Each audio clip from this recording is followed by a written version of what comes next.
Now that I'm officially back to making YouTube videos, I wanted to start making videos sort of detailing my thoughts on all the Sword and Shield news we get up until the release of the games. Obviously, since I haven't uploaded consistently in nearly 2 years, I haven't really been making videos on the prior Gen 8 information. I mean, obviously in March I made that video about my wishes for the games, and then recently the Sword and Shield news video, but other than that, most of you watching don't know anything about what I think about these new games. So today I figured it would be nice to go back through all the Sword and Shield info released throughout this year and detail my thoughts and give you a quick briefer on everything we know so far. So let's start from the beginning. On February 27th, during a Pokemon Direct, Sword and Shield were announced. We all know this, I didn't have to tell you that. In the trailer, it showed an opening shot on a small town, and honestly, I love that kind of stuff, especially when it comes to quaint towns in Europe. I really like the new trainers also. I don't really know what it is about them, but I just like them. There are some really good looking towns and locations in these games also. The steampunk town, the snowy town center, and even the Pokemon lab all look really good. Then we saw the new starters, Scorbunny, Sobble, and Grookey. In my opinion, Scorbunny looks the best and most unique of the three, but honestly, as with most generations, I love all of these starters, and I can't wait to see the middle evolutions. Then on June 5th, we got the second Pokemon Direct of the year. One apparent thing that I noticed in this trailer was the scale of everything, especially the towns. They just seem much bigger than anything that was ever on the handheld, and that's because of the newfound power that comes with making a game on a home console. The new characters shown in this trailer are really good. I think this generation might be one of, if not the best, in terms of character design. First off is Hop, one of your rivals. Honestly, for me, he is putting off some of the same vibes that I get from Barry in Diamond and Pearl, though I'm definitely disappointed that he yet again chooses the weak starter. Magnolia seems like she'll be a good professor. She is the first actually visibly old professor, unless you count Professor Rowan. Leon is Hop's older brother and the champion. I'm a big fan of his design, but I kinda wish his ace Pokemon was a new Galar Pokemon and not a Charizard, but that's not a big deal. The last character in this trailer, but certainly not least, was Sonia. The community went wild, especially the Rule 34 community. I mean, look at some new Pokemon we saw include Gossifleur, Eldegoss, Wooloo, Dreadnought, and Corviknight. These new creatures look awesome, and I'm loving these designs, especially Corviknight. I think the biggest thing from that direct was definitely the wild area though. I remember back when they announced this, I lost it.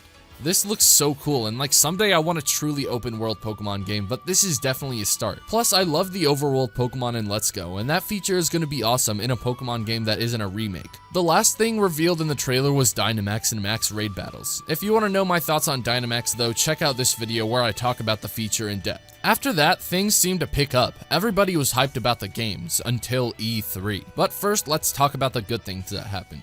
First off, holy Nessa is a goddess. Anyway, moving on. After Nintendo's E3 Direct, they quickly cut over to Nintendo Treehouse gameplay of Pokemon Sword and Shield, showing us the wild area and a max raid battle, and both looked really good. The community was hyped about the games, and then Junichi Masuda said the dreaded statement.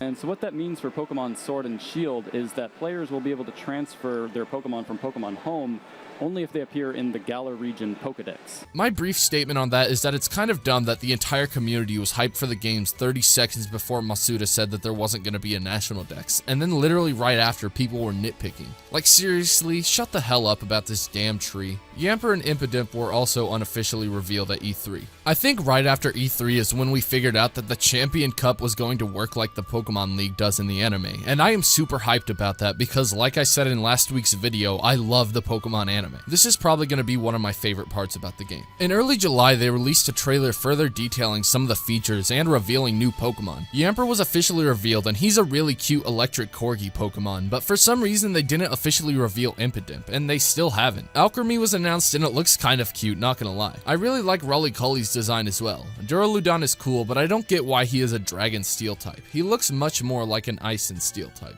Chairman Rose was announced, and his design looks good, but I think there might be some behind-the-scenes villainy going on with him and another character revealed, Oleana.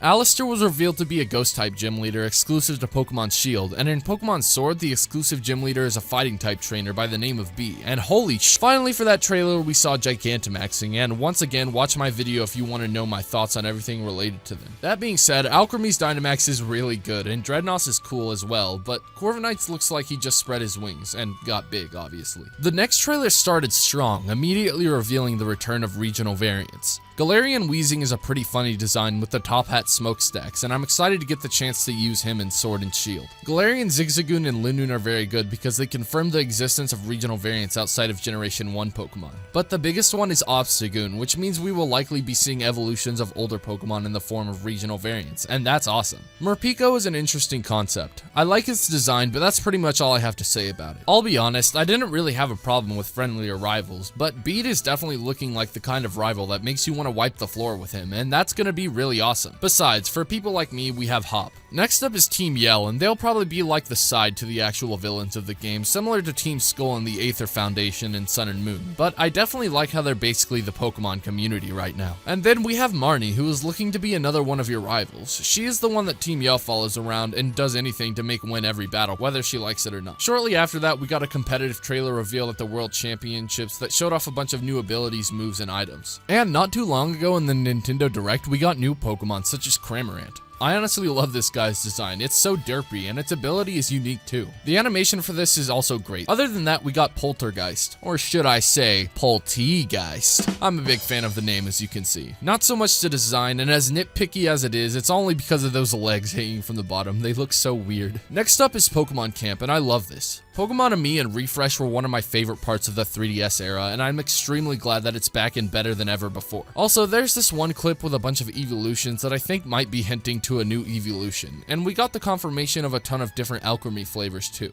The next thing we got revealed to us was curry on rice. Customization is also back and better than ever, and it looks like there are so many more options, but I hope this doesn't suffer the syndrome that the previous two generations had, where the female characters have way more options. The last thing was League cards, which are basically trainer cards in this game. And then a little over a week ago after that, we got this cryptic release of the glitched Pokemon, and I'm literally recording this the day before they're supposed to release the trailer for this mysterious Pokemon, so here's the video that I made. Hopefully. But that's everything we know so far about Pokemon Sword and Shield, as well as my opinions on all of it. I can't stress enough how excited I am for these games, as many of you are. So yeah, I'm probably gonna play through Pokemon Shield first and choose Scorbunny, but what about y'all? Comment below which version you'll be getting and what starter you're picking. After that, check out this video where I go over my top 10 hopes for the new games, and this video where I go over the real Pokemon problem. But with all of that out of the way, my name is Shiny Zoroark, and I bid you adieu.